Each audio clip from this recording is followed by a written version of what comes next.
For a lot of learners with dyslexia or dyspraxia, one of the biggest problems that they're going to encounter is passing the dreaded theory test.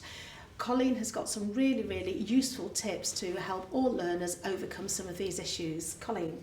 Right, yes. I mean, I was quite concerned about my theory test because I've always had problems revising.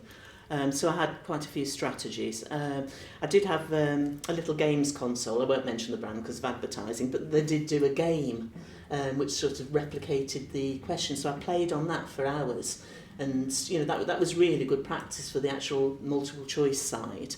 But I think I was more concerned about the hazard perception part because I was worried about reaction time, and with dyspraxia perceptual organisation is often a problem, so actually sort of spotting things.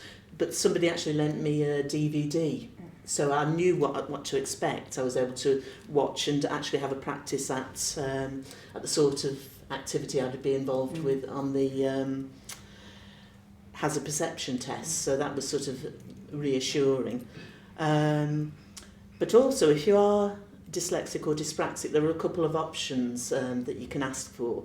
Anybody can ask the test centre if they can use the headphones. So particularly if someone who's dyslexic and has got reading difficulties, so they could actually listen to the questions.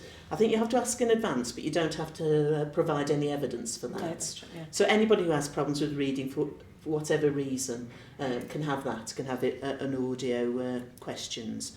The other thing is, but you do need evidence for this, so you do need some evidence of your dyslexia. You can actually ask for extra time on the test. Right. So that's another thing, but you do have to produce evidence. That is great, thank you very much.